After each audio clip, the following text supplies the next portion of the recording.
Bien, bonjour, bonsoir, chers auditeurs, chères auditrices. Bienvenue à cette nouvelle émission MangaCast numéro 54, Atanim, 4 ans plus tard.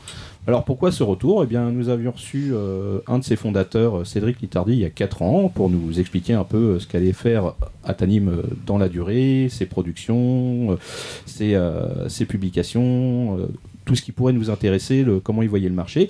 Et puis, au bout de 4 ans, on s'est dit, tiens, on va réinviter l'équipe Atanim. Bon, ça ne sera pas Cédric Littardi, ça va changer. C'est peut-être pas en mal ou en bien, on sait pas, on va bien voir. c'est les bonnes questions qu'on va se poser. En tout cas, on sait que ce sont des gens qui travaillent depuis 4 ans à ce que le label évolue, s'améliore et puis nous amène de plus en plus de trucs sympas dans le temps. Donc, autour de la table, nous avons nos chroniqueurs pour commencer. Nous avons Thundergink. Alors, oui, c'est moi. Oui, bonjour. Bonjour. Voilà, nous avons James Kuhn. Coucou. Voilà. Et pour l'équipe Atanim, nous avons Timothy Kilian. Salut tout le monde. Et nous avons Sylvie Hello Brévignon. Bonsoir. Ah, elle est gentille, t'as vu ? Bonsoir, toute mignonne. Pour vos titres respectifs, Timothy, donc tu es Product Manager. Tout à fait. Peux-tu nous expliquer en quoi cela consiste ? Ça consiste, on me confie surtout des titres que je dois ensuite sortir en DVD ou en Blu-ray, donc ça s'apparente surtout à de la gestion de projet, donc autant chapeauter tout ce qui est authoring, mais même en amont récupérer le matériel, gérer toutes les approvals, que ce soit par rapport spécifiquement au disque, mais aussi au packaging. Ça couvre surtout le management de produits, mais bon, on n'est pas amené à faire que ça. On est quand même une petite structure, donc j'aide aussi Sylvie sur d'autres aspects comme le marketing ou aussi l'organisation d'événements tels que le Paris Loves Animé, etc. Sylvie, tu es directrice des opérations. Tu peux aussi nous expliquer en quoi cela consiste ? Comme disait en fait Timothy, on est que 3 à Atanim, donc il y a les titres et après il y a la réalité. Donc moi je dis Tim il fait tout ce que je fais pas et vice versa. Donc moi ce que ça représente c'est à peu près tout le reste, c'est-à-dire les acquisitions avec le Japon, la définition du planning de sortie, des stratégies d'exploitation, que ce soit série TV, cinéma, les ventes télé, les ventes VOD, la partie juridique, la gestion des doublages, toute la partie événementielle, les festivals, Japan Expo et le marketing. Ah oui, donc ça va, c'est petite structure mais beaucoup de boulot.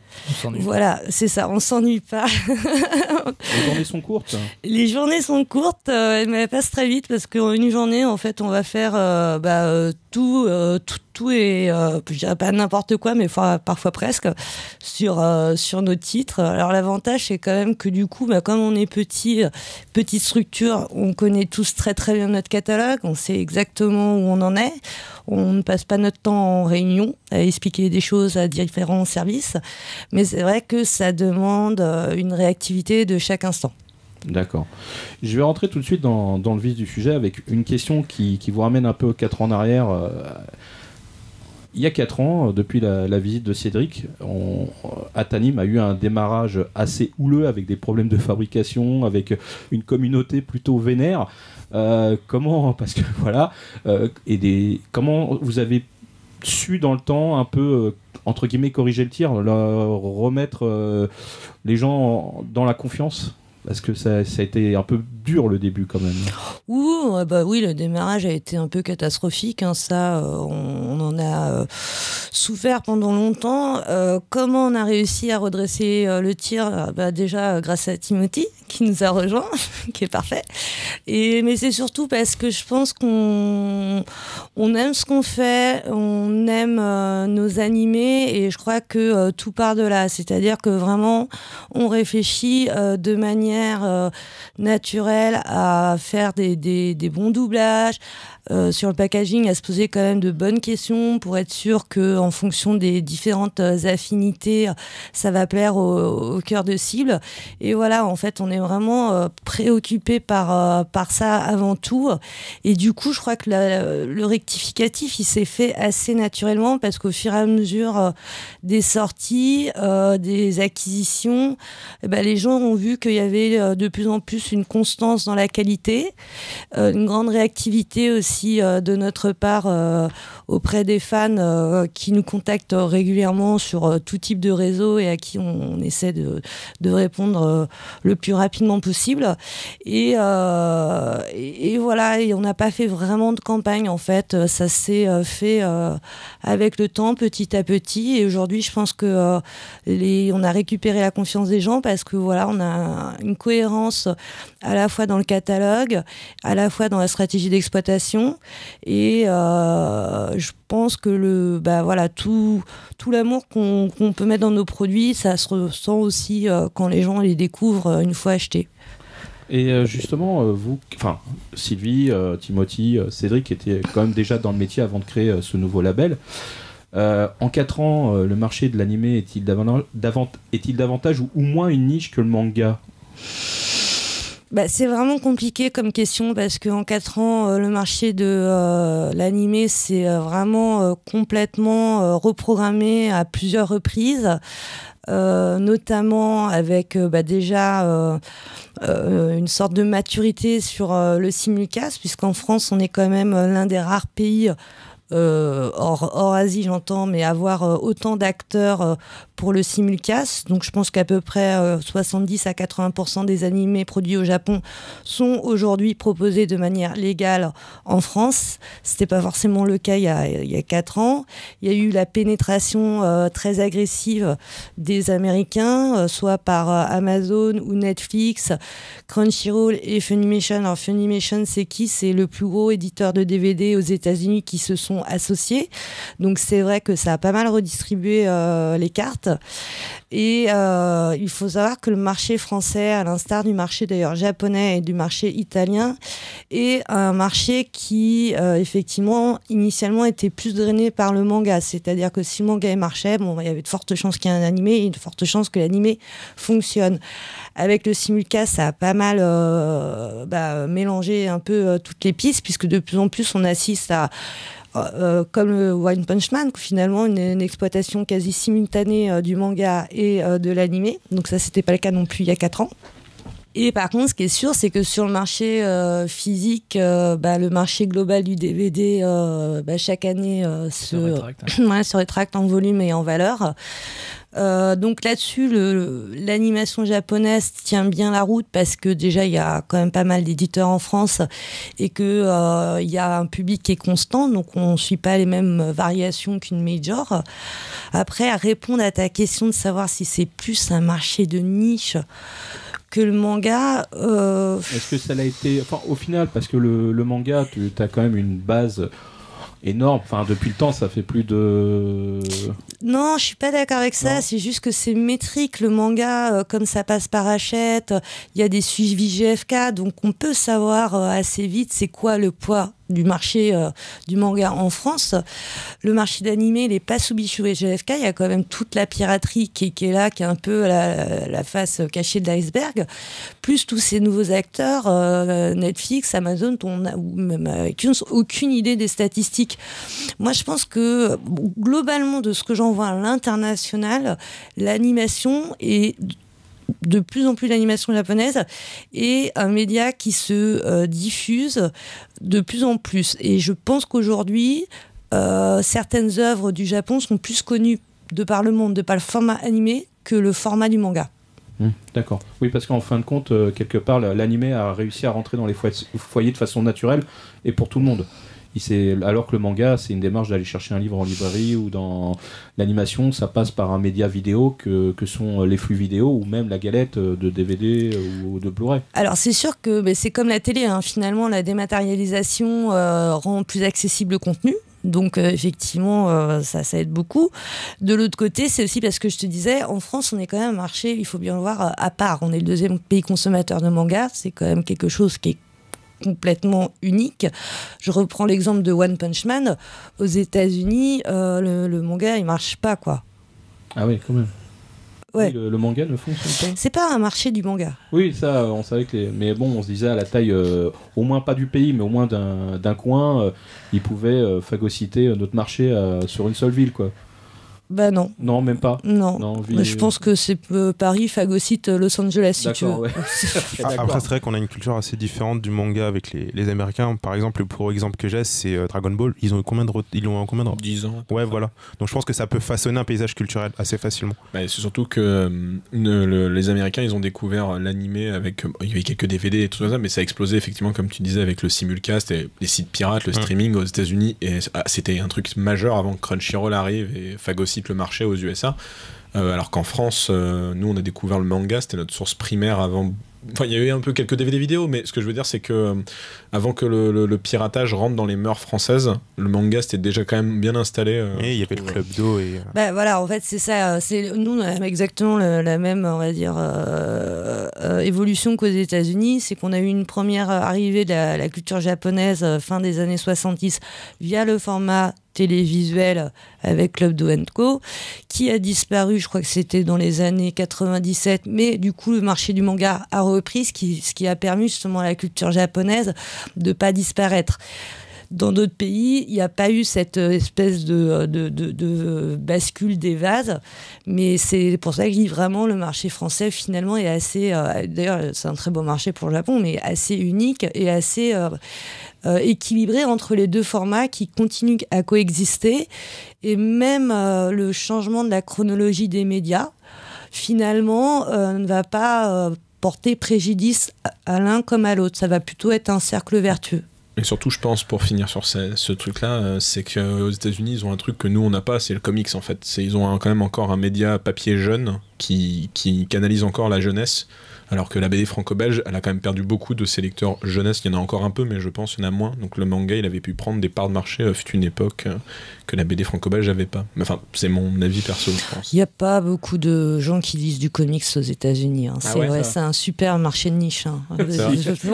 Tu pourras refaire un autre podcast là-dessus. C'est pas tant que ça. Hein. Non, vrai, moi je pensais plus quand même. Pas du tout. Alors surtout pas un public jeune. Hein. C'est plus un public de franco-belge comme pour nous, de collectionneurs. Oubliez ce que j'ai dit. C'était débile, voilà, désolé. Mais du coup, on va rester un peu sur ces thématiques, vu qu'on en parlait, les offres simulcast légales, même s'il y en a un peu d'illégal, mais surtout légales, quand même prédominent maintenant un peu le marché en France. T'as dit 80% après des animés. Ouais, je pense que ça dépend des saisons, hein, mais en tout cas, il y a quand même une majorité qui est présentée. Du coup, en tout cas, on a un panel de plus en plus complet. Et donc la question, c'est quelle place pour le DVD et le Blu-ray de nos jours en France ?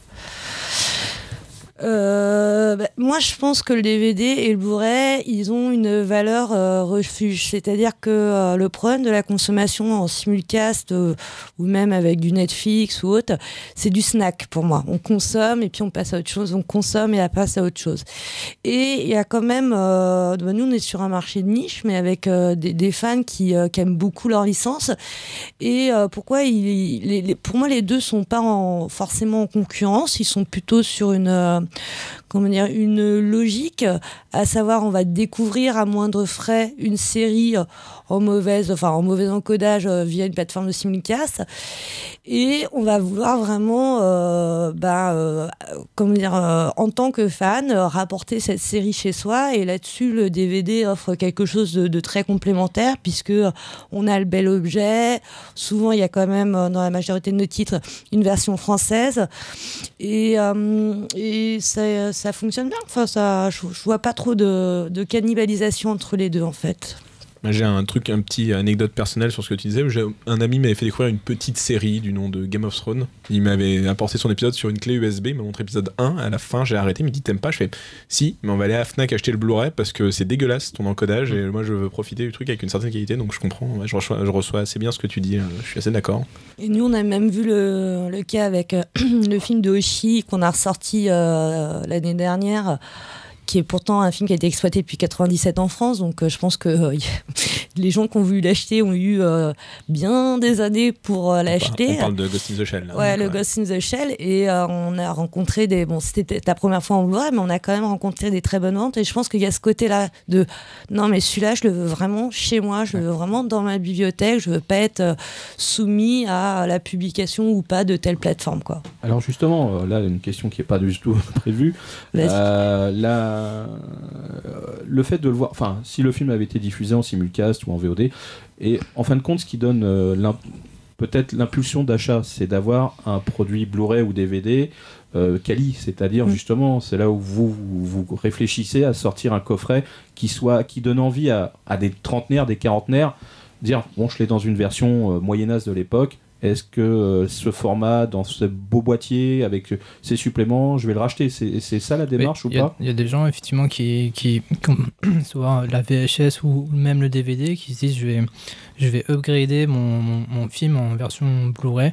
Et si en plus ils peuvent avoir un beau packaging, quelque part ils peuvent toucher un peu l'univers qu'ils apprécient tant, et ça va effectivement les amener à racheter la version dernier cri, quoi. D'accord. Mais ça doit être une galère de réfléchir à ce qu'on peut mettre dedans, c'est-à-dire en termes de bonus, de par exemple un booklet ou un CD audio. C'est pas tant la galère que ça.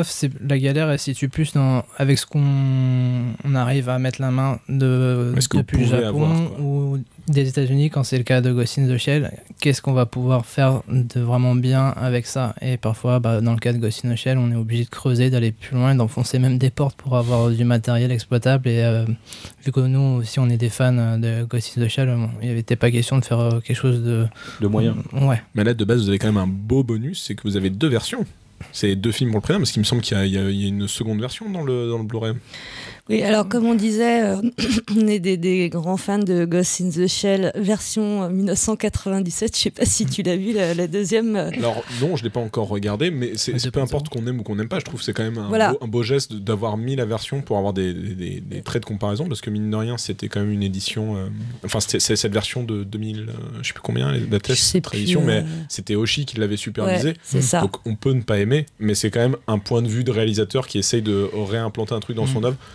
Même si c'est vrai, ça veut dire que par exemple, moi j'ai jamais acheté de trucs Star Wars parce que j'attendais les versions avec l'ancienne version, plus les versions remasterisées par Lucas, qui sont ce qu'elles sont, mais je trouvais ça intéressant d'avoir un point de comparaison, et rien que là, c'est intéressant parce que pour le prix l'achat d'un film, il y a quand même une version bonus qui permet d'avoir une comparaison quand on est un peu fan d'images, de films et tout. Surtout plus mal vieilli que la version originale. Oui, en plus, c'est vrai, bien sûr. Qui est très critiqué pour sa colorimétrie qui tire vers l'orange. C'est fait 3D. Mais bon, on l'a rajouté, mais ce qu'on a vraiment voulu, la plus-value de cette édition, c'est qu'on avait rajouté l'OST qui, par contre, a plus de valeur auprès des collectionneurs ou des amoureux de la première heure du film. C'était vraiment la BO de Monsieur Kawai. Oui, bien sûr.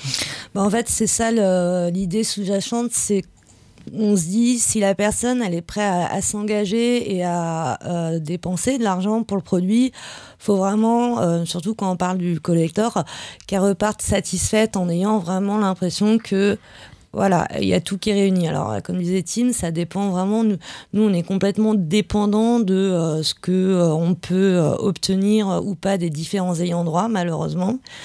Et on passe effectivement beaucoup de temps à faire une traçabilité de ce qui a été fait, à essayer d'obtenir des choses supplémentaires.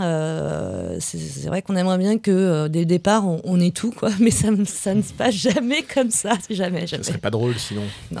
Tu parlais d'engagement et du fait de racheter des fois, d'upgrader sa version, mais est-ce que vous pensez que le public en France est conscient des différences qu'il y a entre une version animée, enfin une version télé d'un animé et sa version en DVD Blu-ray? C'est là où se situe un peu la frontière entre le public Blu-ray et le public DVD. Après, il n'y a pas que la qualité de l'image, il y a aussi pour certains de nos titres versions censurées ou non censurées. Voilà, ouais. Donc ça joue aussi beaucoup. Donc après, c'est vraiment une question de maturité du public qui soit se contente de consommer sur du streaming, ou ceux qui veulent posséder et avoir la meilleure qualité sur le marché à ce jour. Justement, sur le simulcast, travaillez-vous encore en collaboration avec des plateformes de VOD comme Wakanim ou Crunchy est-ce que ça suffit entre guillemets, est-ce que c'est des plateformes qui vous repassent les sous-titres pour pouvoir travailler vos versions physiques de Blu-ray, de DVD? Est-ce que c'est les mêmes ou vous refaites un autre travail derrière? Alors, nous, on travaille avec Crunchyroll et Wakanim. Effectivement, on récupère les sous-titres émis une première fois du Simulcast parce que c'est toujours très compliqué d'avoir 2 versions de sous-titres. Après, c'est vrai qu'on est souvent obligé, voire même systématiquement obligé de repasser dessus, quoi. Mais pour des questions de fluidité ou de normes, surtout techniques même. D'accord. Mais maintenant, on leur a donné nos spécificités techniques, qui sont le nombre de caractères par ligne, intervalle entre chaque apparition de ligne. Donc ils savent. Parfois, il faut peut-être rattraper quelques petits aspects, mais sinon ils savent. Il n'y a pas grand-chose à refaire derrière. Au final, maintenant, c'est plus raccord, tout le monde est un peu OK, tout le monde est sur la même ligne. Donc ça, en fin de compte, c'est fluidifié. Voilà, c'est fluide, ouais. Mais justement, alors là, c'est pas une question un peu bizarre, mais puisqu'on sait que entre la diffusion TV, VOD et la version physique, il peut y avoir des différences rattrapées par le studio, c'est-à-dire un retake avec, par exemple, une scène ajoutée. C'est là où c'est un peu le piège pour vous, parce que est-ce que il manquera un sous-titre à ce moment-là? Donc c'est là où il y a un vrai travail au final. Le pire des exemples dans ce cas de figure-là, ce sont par exemple les films de l'Attaque des Titans, oui. Saison 1, les 2 films de la saison 1, puis ceux à venir, où c'est justement un remontage donc, des épisodes avec des minutes additionnelles par rapport à la série qui nous oblige à refaire en fait tout un travail de remontage, de tracer tous les sous-titres. En fait, c'est comme s'ils avaient pris les épisodes et qu'ils avaient mis dans un shaker et qu'ils secouaient bien, et qu'il faut que derrière il y a un espèce de sommelier qui arrive à détecter c'était l'épisode, je vais retracer la tirade de Levi, etc. Donc ça, c'est plus notre cauchemar. Celui qui a aussi été très difficile, c'était le Ghost in the Shell Arise, le Kids On sent la souffrance là. Ah mon dieu. Donc c'était un remontage des différents Arise en une dizaine d'épisodes, et en plus ils avaient commencé la série. Donc AA commence par l'épisode 3, 2, 3, après ils reviennent au 1. Enfin c'était assez cauchemardesque. Et après, de manière générale, quand ils font des retakes sur des séries, ils font quand même attention à ce qui est pas, ça bouge pas les lignes de dialogue. Donc c'est souvent purement graphique. D'accord. James. Les succès critiques et commerciaux de certains réalisateurs de certains films comme Makoto Shinkai avec Your Name, ou Mamoru Soda avec Ame Yuki, ou Le Garçon et la Bête, ont-ils pour vous recruté un nouveau public sur l'animation japonaise, et le long métrage est-il un point fort du format DVD Blu-ray par rapport aux séries, et est-ce que ça a toujours été le cas? Repose-les tranquillement. Voilà, j'ai pas compris la question. Je vais arrêter de la faire à la question pour un champion. Ouais. Et déjà, première question, est-ce que le succès des nouveaux auteurs japonais, les Makoto Shinkai, les Mamoru Soda, ça vous a apporté un nouveau public? Une nouvelle vague. Ouais. Est-ce que vous sentez qu'il y a vraiment une... Alors, disons que dans le cadre Atanim, ce qui est bien, c'est qu'effectivement, comme c'est des exploitations cinématographiques qui ont rencontré des jolis succès au cinéma, effectivement, ça nous apporte à nous un nouveau public qu'on essaie justement aussi, de travailler autre que sur le long métrage. Bon, après, c'est tous des longs métrages très familiaux, donc c'est un peu compliqué. Est-ce que ça a vraiment recruté un nouveau public en France? Je dirais que ça fait partie d'un ensemble, mais encore une fois, moi je pense qu'en France aujourd'hui, regarde, il y a de plus en plus de jeunes qui regardent de l'animé, notamment justement via ces plateformes de simulcast, et aussi via le fait que à la différence de la TV, les plateformes de SVOD soient pas soumises au quota. Et je pense que c'est un ensemble. Et puis je pense que plus globalement, en fait, il y a aussi un effet générationnel où la geek culture dans son ensemble se propage de plus en plus. On voit bien même au niveau des grands médias, ils en parlent de plus souvent, alors que moi, quand j'ai commencé à travailler, c'était même pas envisageable que Le Point fasse un article sur un quelconque animé, quoi. Je sais pas, je me rappelle plus lequel de nous a posé la question en fait, mais je pense que la personne qui l'a écrit pensait surtout au succès de Your Name, qui a été un succès, comme tu dis, tous les médias en ont parlé, même généralistes, ça a apporté beaucoup de trucs. Non, c'est toi qui l'as posé. Oui, c'est moi, et je suis de la team Mamoru Soda, et du coup, Mamoru Soda aussi a passé sur le 20h. Enfin, pas lui, mais on en a parlé énormément d'Ame Yuki. C'était un peu il y a une espèce de transformation mais à ce moment-là où lui en tout cas a percé avec ce film, et il a quand même ça a été un peu le renouveau, je le vois comme ça, mais c'était un peu le renouveau donc au sens où il y a de moins en moins de Ghibli qui sort, et du coup les gens se sont dit il y a peut-être pas que Miyazaki. Oui, d'accord. Voilà, c'est dans ce sens-là. Non, moi je croyais que tu parlais dans le sens que c'est vous qui avez Your Name au final. Non, je suis fou. C'est vous Your Name. Ouais. Et est-ce que vous sentez que par exemple Your Name ça a cartonné au cinéma? Vous sentez que le Blu-ray, le DVD ça a cartonné, donc est-ce que du coup par onde, par vague, ça a amené le public qui a découvert Your Name à vous prendre d'autres produits de votre édition? Est-ce que vous sentez que ça a eu un bond? Vous n'avez pas vu par exemple dans les ventes un bond de certaines autres œuvres un peu similaires pendant cette période? Là, on peut pas répondre. Franchement, on n'aura pas les statistiques pour le répondre. Par contre, effectivement, c'est l'idée, quoi. C'est de pouvoir dire, t'as aimé Your Name, ça a cartonné. Voilà, il y a Night T-shirt, Lou et Lilo Sirène, qui peuvent aussi vous plaire.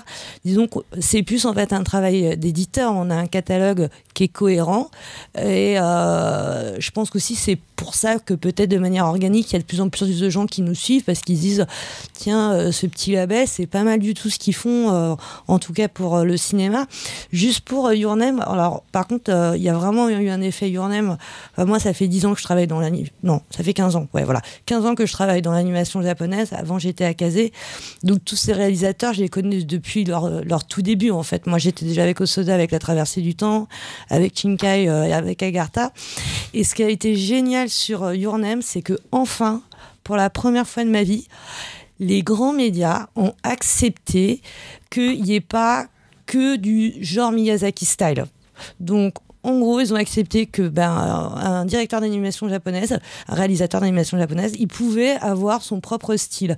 Ce qui était quand même une évidence parce que jamais un grand média ne va faire une comparaison entre Woody Allen et Clint Eastwood. Ils vont tout de suite comprendre que ce n'est pas les mêmes univers, mais il aura fallu, je pense, attendre Your Name pour que enfin, parce que c'est pas comparable à du Miyazaki. Your Name. Alors moi j'ai ma théorie sur ça, je suis pas complètement d'accord. Je pense que oui, c'est complètement différent, mais je pense que pour les grands médias, ils ont vu qu'il y a un rapport à la nature qui est aussi dans le cinéma de Miyazaki. En fait, ils ont vu des thèmes qui sont propres à la culture japonaise, mais dans leur tête, comme la culture japonaise en animation c'est Miyazaki, je pense qu'ils ont confondu. Et j'ai lu pas mal de médias généralistes, mine de rien, rapprocher souvent lors d'une phrase, dire on sent quand même l'influence Miyazaki. Ah non, mais c'est le fond systématiquement, je veux dire. Est-ce le prochain Miyazaki? Donc ça c'est normal, tu vois. De toute façon, c'est ça qui est terrible. Je trouvais ça hallucinant sur Your Name parce que elle boit du saké dans la forêt, ça y est, c'est Chihiro, quoi. Chihiro, ouais. Non mais ça arrive systématiquement. Mais ce que je veux dire, c'est que pour la première fois aussi pour Your Name, on n'a pas eu la comparaison. C'était là où c'était exceptionnel. À ce point-là. Ah ouais. Et c'est terrible pour eux parce que t'imagines à chaque fois qu'ils font de la promotion à l'étranger, on leur colle Miyazaki, quoi. C'est comme une réglette miyazakienne, quoi. Toi, t'es 8 sur 10. Toi, t'es 7 sur 10. Bah oui, Alors 7 Miyazaki sur 10. Voilà, c'est ça. On avait interviewé au Carrefour de l'animation, j'ai un trou de mémoire, Arso Kusai. Oui, pour Keiichi. Voilà, qui lui n'aime pas trop l'œuvre de Miyazaki, et ça avait fait parler 20 minutes. Ils ont axé toute leur interview sur le fait qu'il aimait pas l'animation japonaise, et il a pas dit ça en fait. Nous, quand on l'interviewait, il nous a dit exactement que il se sent un réalisateur de film. L'animation est un média, mais il n'en est pas fan pour autant. Il bouffe pas de l'animé pour autant. Je crois que le dernier film qui l'avait vraiment impressionné à l'animation, c'était Le Tombeau d'Aluciole. Et voilà. Mais du coup, c'était intéressant parce que les médias généralistes avaient tout axé sur oh là là, le réalisateur d'animé qui aime pas l'animation japonaise. C'est horrible, et il aime pas Miyazaki, et c'est horrible. Le problème, c'est que c'est parce qu'ils connaissent pas assez bien le métier de réalisateur. Takahata, il sait pas dessiner. Enfin voilà, en France, on aime les raccourcis. Donc animation, ça veut dire forcément que la personne, elle sait dessiner, elle sait animer. Ouais. Alors que la réalisation, c'est un métier complètement différent. Pas incompatible, mais c'est différent. Alors du coup, on va rester dans le milieu du cinéma. Moi j'avais une question, donc comme on vient de le dire, vous avez sorti quelques films au cinéma. Est-ce que vous avez rencontré des difficultés par rapport à ça? Parce qu'au début vous n'avez pas commencé avec des films, vous avez commencé surtout avec des séries qui sortaient directement en DVD Blu-ray. Et du coup, est-ce que vous avez eu vraiment des difficultés pour les sorties cinéma? Est-ce que ça vous a ensuite posé des problèmes peut-être dans des temps d'attente par rapport au DVD ou ce genre de choses? C'est le grand débat du moment sur la chronologie des médias. Oui. Donc on rappelle juste pour les auditeurs, la chronologie du média, c'est on va dire une loi pour résumer en France qui protège les différents médias du secteur. Donc on a une sortie d'un film, il va sortir au cinéma, il faut attendre 4 mois pour une sortie en DVD Blu-ray physique. Non, c'est 4 mois. Mais ça va peut-être passer à 3 mois bientôt. Ok. Et on va prendre donc le support physique DVD Blu-ray. Ensuite, il faut attendre 1 an après la sortie cinéma, donc 6 mois après la sortie DVD Blu-ray pour avoir le support VOD. Et enfin... Non. Et il y a SVOD, c'est 3 ans, c'est ça, non? Alors, c'est très compliqué. 1 an pour, en gros, les télés, les chaînes cinéma, donc Canal, c'est ça. Orange. Et 3 ans pour exploitation SVOD, donc Netflix et Hertzien. Oui, d'accord. Ouais. C'est ça, quand j'appelais VOD, c'était effectivement les Canal Play, ce genre de choses, sachant qu'il y a des... Il y avait vraiment une différence VOD, SVOD. Et globalement, cette loi elle a été très dure pour Netflix. Pour l'arrivée de Netflix, elle a été endurcie pour pas que Netflix et les titres qui sortaient en avance. En fait, c'est un peu compliqué, mais par rapport à Canal+, en fait, comme Canal a pas mal de parts de marché dans pas mal de films, ils ont on va dire, une abrogation de cette loi. Ils sortent souvent les films beaucoup plus tôt sur leur réseau. Là où Netflix, quand ils sont arrivés en France, n'avait pas autant. En fait, la loi s'est endurcie vraiment juste avant l'arrivée de Netflix, je me souviens. Ça avait posé un gros débat. Non, coup, je l'ai pas problèmes, forcément vous, en fait plus. Elle est dure, de toute façon, la loi. Le vrai problème, c'est qu'en France, toutes les lois qui encadrent la culture, en tout cas pour l'audiovisuel et le cinéma, sont faites pour protéger la production française. C'est ça le vrai problème. Donc nous, on paie toutes les taxes, mais on n'a aucune subvention. Ouais, bah oui, forcément. Donc à partir de là, oui, tout est compliqué parce que... et surtout, ce qui est dommage, c'est que ça, c'est pour protéger la production française. Mais bon, depuis qu'ils les ont édictés, c'est pareil pour les quotas télévisuels. La production française de films d'animation familiale ou de séries TV destinées à un public adolescent, je la cherche encore. Et pas... Alors sur le cinéma, il y en a quand même quelques-uns, mais par rapport au Japon, ils en produisent beaucoup moins. Et puis sur la TV, c'est la série TV. Voilà quoi, il y en a. Alors là, à part la semaine. Ouais. Et puis Auban, peut-être. Oula, ça on parle d'un temps déjà moins de 20 ans de connaissent plus. Voilà, ça existait. C'est que cette loi, elle est faite normalement pour encourager la production française. Or aujourd'hui, moi je trouve que, en tout cas surtout sur la série TV, l'animation japonaise, c'est peut-être le seul média audiovisuel qui s'adresse à cette tranche d'âge. Ah ouais, non mais complètement. Mais du coup, alors vraiment pour revenir sur ce truc-là, donc ça vous a pas trop posé de problème personnellement de sortir les films au cinéma? Vous avez pas eu trop de difficultés face à ça, à part effectivement le fait que vous avez eu aucune aide et subvention?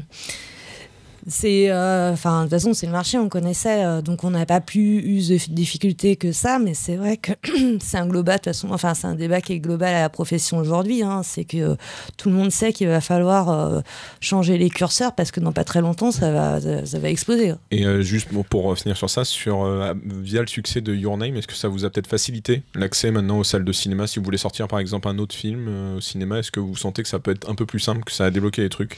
Alors nous, on fait pas en direct l'exploitation cinéma, distribution cinéma. Donc sur tous nos précédents films, c'était distributeur Eurozoom, et je pense qu'effectivement Your Name, ça a dû forcément les aider parce que c'est quand même assez rare de faire de si belles entrées. Après, c'est quand même toujours dire que bon, quand t'as un succès, c'est cool, ça peut-être que ça vous déporte, mais si derrière t'enchaînes un échec, le succès il est vite oublié. Ouais. Oui, on te reprochera toujours tes. Oui, voilà. Voilà, plus tes on oublie souvent les. Les auditeurs ne voient pas, mais ils me regardent, je sais pas pourquoi. Qu'est-ce que j'ai fait? C'est pareil dans le livre et dans le DVD. Ouais. C'est pas parce que tu as un succès en librairie que. Non, je suis d'accord, mais après il y a succès et succès. Moi, Your Name, j'ai trouvé ça hallucinant, l'aura que ça a eu en France, surtout.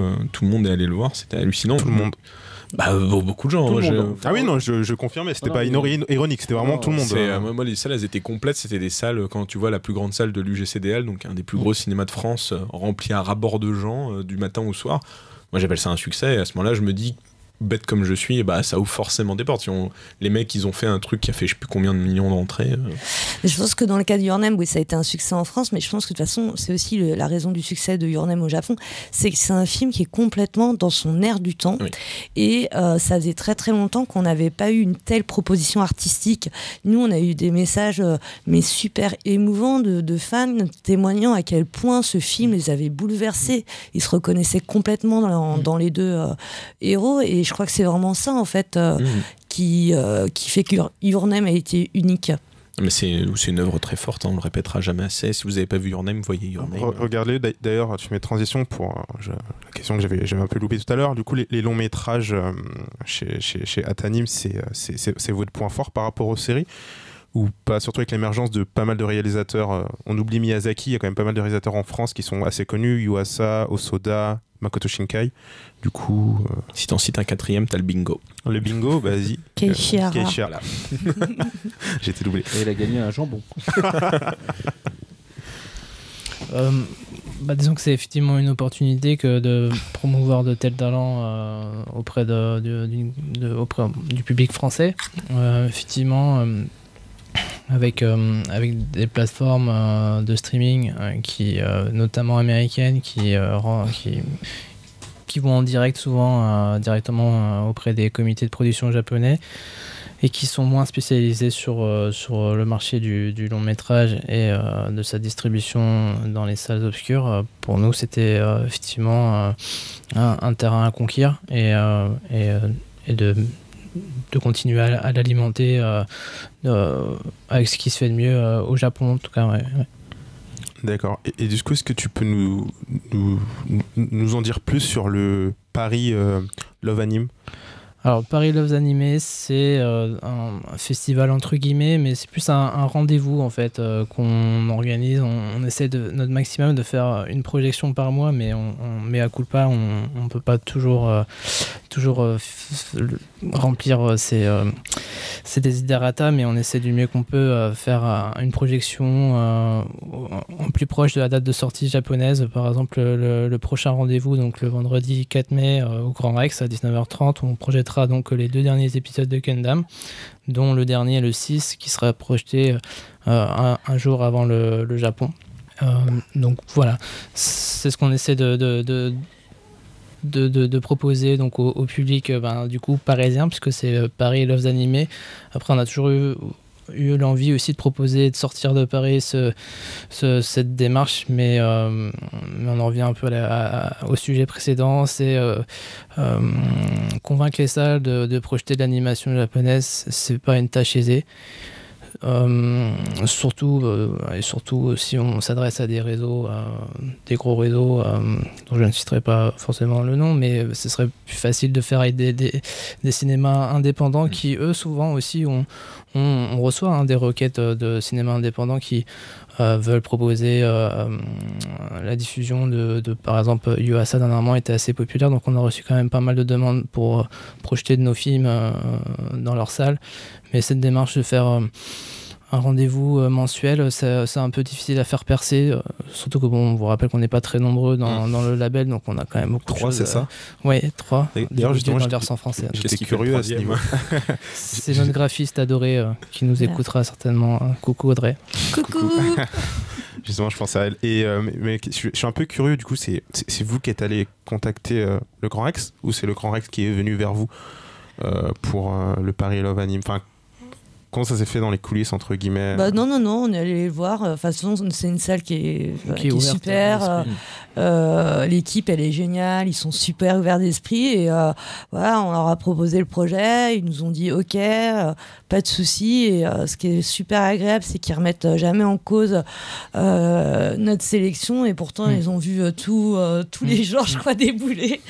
Et en plus, ils sont super collaboratifs. À chaque fois, ils nous remercient chaleureusement parce qu'ils trouvent que le public des fans d'animation japonaise, ils disent c'est le meilleur du monde, quoi. Tu vois, donc c'est pour ça qu'on aimerait bien effectivement le développer, mais à cause d'une ressource aussi humaine, il faut vraiment qu'on trouve une salle qui ait la même conscience et qui soit persuadée qu'il y aura un public quelle que soit l'œuvre projetée, parce que s'ils commencent à faire de la couture, Enfin, ça va être compliqué pour nous à suivre. Hein. Ouais, c'est complexe, mais c'est les exploitants en plus qui ont vraiment la majorité du pouvoir en France sur les salles. Moi, j'ai une anecdote sur. C'est pas vraiment du manga, c'est pas du tout du manga ou de l'animé, c'est le film français Dans la brume, qui est un film de genre, donc truc de niche aussi. Et un journaliste a dit qu'il était allé à une première séance en province et il était dans la plus petite salle du multiplex, il y avait 5 personnes et il allait voir à la fin les mecs et il a dit mais pourquoi c'est dans une aussi petite salle? Il dit bon ça marche pas. Il fait mais attendez, c'est le premier jour, c'est la première séance, comment vous pouvez dire que ça marche pas? Non mais c'est un film de genre, vous voyez, ça marche pas en France, le film de genre français, donc on préfère mettre en avant Avengers ou autre et laisser le film français mourir. Et c'est vrai que c'est souvent le problème même pour l'animation, donc je pense quand vous allez peut-être dans les salles avec certains exploitants, ils doivent se dire oui, ça amène un peu de public, mais on va peut-être pas le mettre autant en avant que d'autres grands films, non? Bah, de toute façon, ça j'ai envie de te dire, c'est le jeu, mon bon monsieur. Hein. C'est-à-dire que nous, en face, quand même, sur l'animation, le concurrent principal qui a 50% de part de marché, il s'appelle Disney, tu vois. Et lui, quand il arrive, c'est des plans marketing à 2 millions d'euros. Voilà, quoi, c'est l'artillerie lourde. Donc, déjà, c'est assez compliqué d'exister en face. Eh oui. On sort un peu du système ciné là. Au début de Atani, il a été reproché d'avoir des prix plus élevés que la moyenne des autres éditeurs d'animation.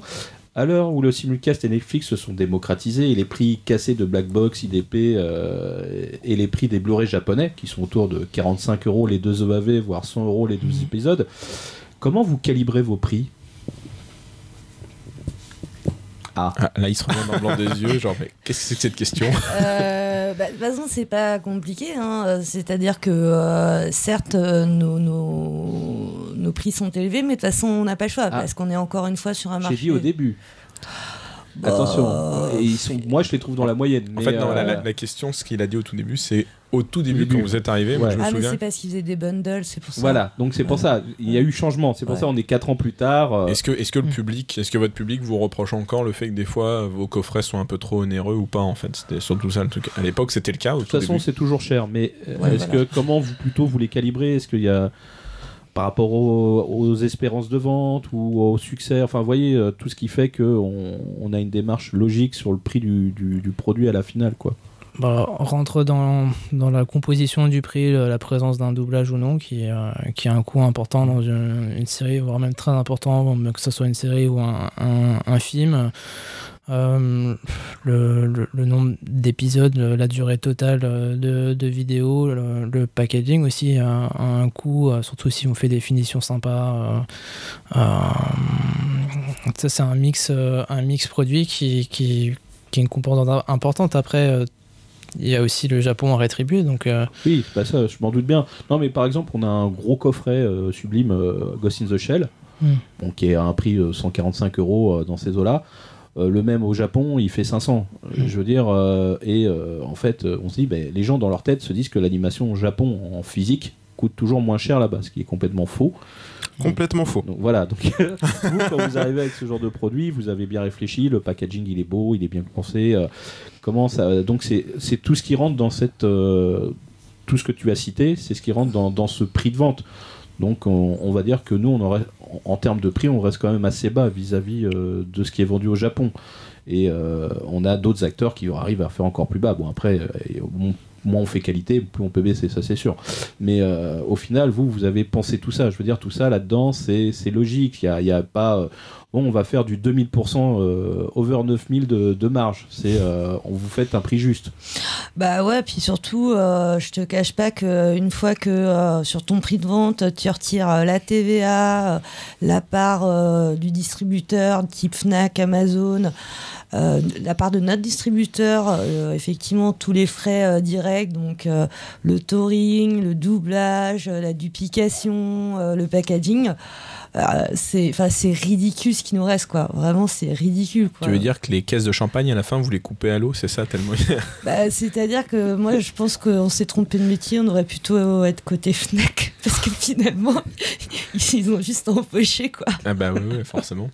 Vous ouvrez votre boutique? Non, parce que les boutiques indépendantes, je sais que c'est pas évident, hein, c'est pas de vie, c'est pas de week-end, c'est les joies des inventaires. Ouais. C'est bien les inventaires. Je vous les conseille. Bon voilà, non, parce que en fin de compte, les gens se font toujours un fantasme pourquoi les prix sont si chers et tout, mais on voulait expliquer qu'il y avait quand même pas mal de choses à faire rentrer en ligne de compte, que sinon, si c'était pour faire un produit très très simple, on prenait la galette, on la foutait dans un sachet en plastique et puis voilà, bonne journée. Et puis effectivement, on pouvait le vendre à un prix totalement horrible. Mais là, il y a tout un écosystème qui fait que l'objet a un prix. Il n'est pas sorti d'un chapeau. C'est logique. Ils n'ont pas joué à la fléchette. Bon, voilà, ça sera 60.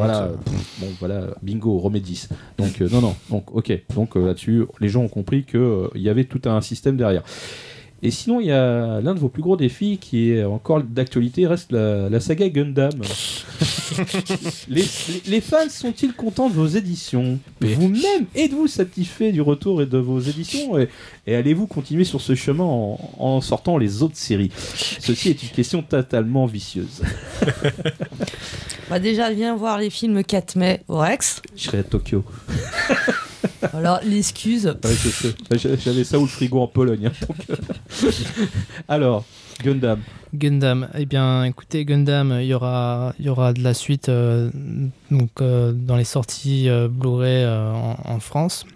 On ne peut pas encore vous dire quoi, parce que pour le moment, on en discute encore avec Sunrise. On leur a fait une contre-proposition de qu'elle serait... Voilà, on travaille sur trois sorties avant la fin de l'année.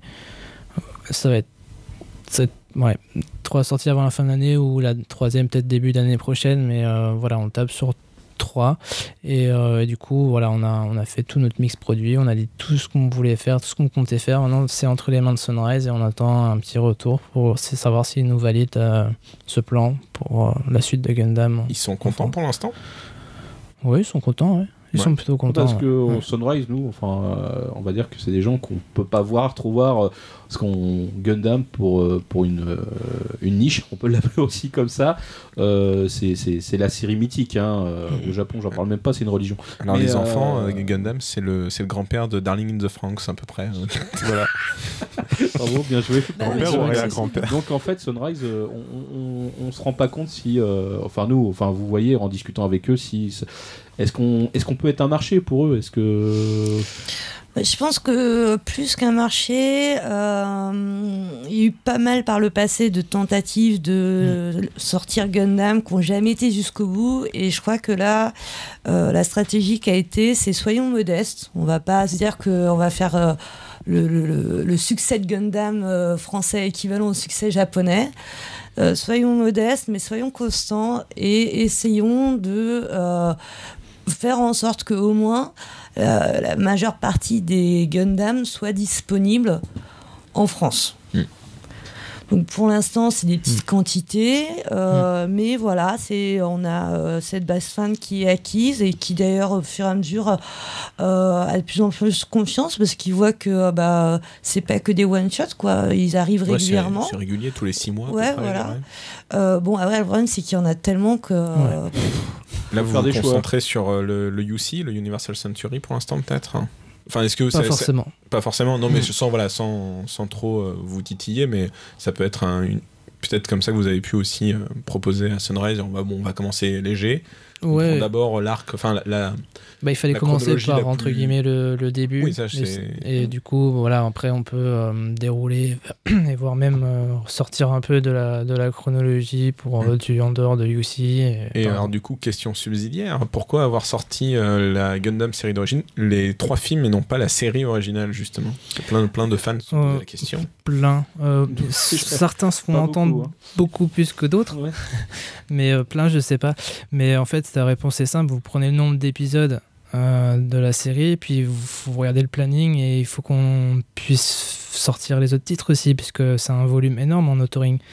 Et ça monopolise beaucoup de ressources, et on estime qu'il n'y a pas forcément... Enfin, les fans ne sont pas forcément super nombreux à vouloir se jeter sur la série d'origine, et que la trilogie de films récap était satisfaisante. Je l'espère. Oui. Bah oui. Petite question qui n'était pas prévue. On parlait de la Sunrise, mais est-ce que vous parliez de modestie aussi? Est-ce que les grands acteurs japonais, gros éditeurs, ont cette modestie parce qu'on disait que la France c'est le deuxième pays consommateur de manga, mais est-ce qu'ils sont pas dans une espèce de comportement où ils se disent je prends Gundam parce qu'on en parlait, Gundam ou X série au Japon c'est un phénomène, c'est une religion. Je vous cède les droits, d'accord, mais ça va marcher, ça doit marcher. Ils sont...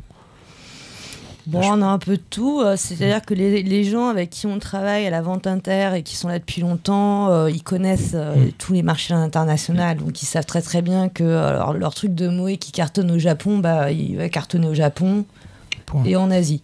Et peut-être aux États-Unis. Donc, il n'y a pas... Voilà, les gens ne sont pas non plus... bon, après, il y en a qui n'ont pas cette expérience et effectivement, il y a toujours ce décalage culturel qui est parfois rigolo sur les marchés. Des fois, on nous propose des trucs. On regarde, on écoute poliment, mais c'est d'expliquer que c'est pas possible, quoi. Mais franchement, non, en tout cas, sur l'industrie d'animé, la plupart des gens avec qui on travaille, ils sont des gens vraiment adorables, super réactifs, qui sont vraiment soucieux de nous aider, qui sont vraiment contents quand on fait des belles éditions de leurs produits, quand on fait de la jolie promotion autour de leurs artistes. Et nous, on n'a jamais pour l'instant rencontré trop de... Bon, on en a deux, trois, des hystériques, faut pas croire. Non, mais après, souvent nos interlocuteurs sont souvent de notre côté, et c'est quand après nous on propose le projet pour validation finale, qu'ils doivent le soumettre à un comité de production qui réunit plein de gens et qui eux sont très japonais autour d'une table avec des belles chaises souvent, les fabricants de maquettes et qui après du coup ils ont tendance à nous faire des retours où il faut cutter, enlever, généralement il faut vraiment pas faire mieux ou aussi bien que les éditions japonaises. Du coup, pour arriver à des résultats sympas, il faut essayer de détourner un petit peu. La grande force quand même de vos éditions Gundam qu'avaient pas les autres séries, je trouve, c'est qu'il y a un côté très quand même hommage à Gundam, c'est-à-dire que les dos de vos DVD Blu-ray, ils ont quand même un aspect faussement marbré avec le logo, donc il y a quand les fans auront toute la collection, ça fera sur les tranches beau, là, ouais, ça fera une très belle continuité dans une DVD tech, parce qu'il y a vraiment tout ce côté marbré avec les petits symboles, les petits machins. Et ça a dû leur faire plaisir, mine de rien, de voir que même si vous étiez modeste, comme vous le dites, où il y a quand même un certain respect, c'était pas juste... je me souviens de certaines éditions, c'était une espèce de vieux DVD un peu dégueulasse, une galette horrible, du 420p mal encodé en 3 bits, donc... Je parle de bits numériques. Oui, bien sûr. Et ton autre question? Oui, mon autre question, alors du coup... Attends, 2 secondes. D'accord. Bravo, bien joué, mec. Oui, c'est bon, je me souviens. Mon autre question, c'était, on parle depuis tout à l'heure de vos séries modernes, mais vous avez un catalogue nostalgie. Et du coup, est-ce que vous en êtes satisfait pour l'instant? Et sinon, qu'est-ce que vous comptez ou pouvez faire pour essayer d'améliorer ça? Oh là là, pardon. Désolé. Alors Gundam, donc, une série de robots géants. De Gundam ici, le catalogue nostalgique, comment dire, le problème c'est qu'il avait déjà eu des précédentes exploitations par des sociétés pas forcément respectueuses du code du commerce, qui fait qu'il continue à les vendre. Donc on est quand même face à une sorte de concurrence un peu délicate. Tu penses déloyale en particulier? Oui. D'accord. Et effectivement, sur ce qu'on pensait qu'allait faire la différence, à savoir les proposer en version remasterisée et Blu-ray, ça a été un flop. Donc ça n'a pas pris. Alors peut-être que le message n'est pas passé. Donc du coup aujourd'hui c'est vrai que c'est pas. Alors c'est un catalogue, c'est toujours pratique parce que déjà c'est des œuvres immenses. On est assez fiers de les avoir, mais c'est vrai que c'est compliqué à trouver une rentabilité pour ces titres-là, quoi. Mais à sortir prochainement, il y a Gurren Lagann. Vous allez chez vous? C'est une réédition. C'est une réédition, ouais. D'accord. Mais bon, le packaging, il envoie du pâté, comme dirait l'autre. À l'héroïque, la coupe. C'est le beau coffret là qui avait tout. Oh. Non, c'est pas une réédition. Non, c'est une réédition en boîtier. En boîtier, oui, Blu-ray, c'est la précédente qui est juste magnifique. Quoi. Ouais. Oui, elle était jolie avec tout ce qu'il y avait dedans, avec la drill et tout. C'était joli ça. Mais là, On parle d'édition Ultimate. Quoi, ouais, du coup. l'Ultimate, ouais. Mais c'est un Blu-ray qui sort prochainement. Mais c'est donc, oui, en fait, l'édition Ultimate étant épuisée, on ressort la série dans un boîtier Blu-ray avec un nouveau key art en facing du produit. Mais justement, sur des séries aussi, non, on va dire qu'elles font partie du patrimoine de l'animation depuis le temps, ça vaut toujours, si vous le ressortez, c'est qu'il y a un espoir commercial. C'est vraiment si intéressant de relancer ce genre de séries qui ont déjà été vendues dans des formats plutôt collector et par la suite on les repropose entre guillemets à un tarif plus différent, intéressant, mais pas forcément en retirant la qualité du produit, en proposant un nouveau boîtier. Est-ce que ça ramène une autre clientèle, puisqu'il y a déjà quelqu'un qui l'a acheté le premier, donc est-ce que ça vous amène une nouvelle clientèle? Ils ont l'air déprimés, les pauvres.